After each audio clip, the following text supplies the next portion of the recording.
opportunity to be before you talking about HR leadership. And the first thing that I want to get into is this conversation I had about 10 years ago. Well, my leader said to me, "Well, Tiffanie, congratulations. Aren't you excited about your new job?" And I said, "Yeah, I'm thrilled." Well, my face was saying one thing and my mouth was saying another. How do you deal with what you feel and what you think you should say? How do you handle your confusion when it conflicts with your conviction? And that's what I want to talk to you about today. How do you handle that? Well, the bottom line of this is, I was in a situation where most HR people say to you that there is a path to grow in HR. And that path is simple. You start in an administrative role, then you move on to a representative generalist role, and then you become a manager or a labor manager or HR generalist manager, and then you become a director, and then you become a VP, and you want to be a CHRO. That's the path, right? Yeah. Well, that path was giving me a little angst and conflict. And so when I received the official news that I was going to be the HR manager for one of the prominent organizations at General Motors, it was going to give me an opportunity to really catapult my career in that direction.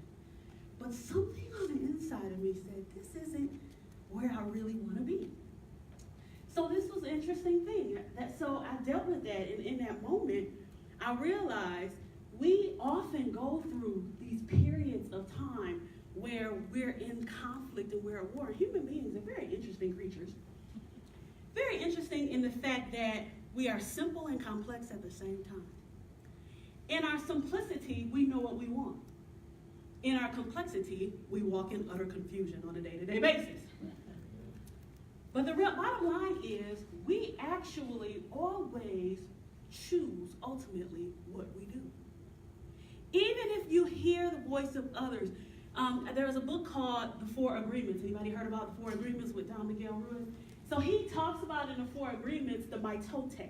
The mitote is all of the voices that you hear when you're trying to hear your own voice and make your own decision. And if you're not careful, you can't distinguish your voice from the other voices, then you will adopt one of the other voices as your own. And when you adopt one of the other voices as your own, it's not that you're following somebody else's. You're still following your own voice, but you've changed your voice to match what someone else is saying.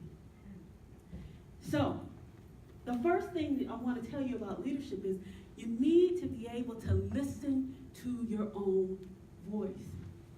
Because the first leader that you're going to follow really is you.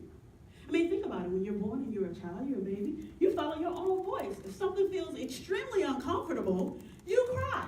You don't ask permission to cry. You cry. You scream to the top of your lungs. And that begins when you're born. And somewhere along the line, we begin to suppress our cry. Because somebody says, and so we learn to listen to the shh. But if you want to go here, then go. What's stopping you? Only you. The voice inside your head that's telling you where you should go and what you should do when you get there. So let me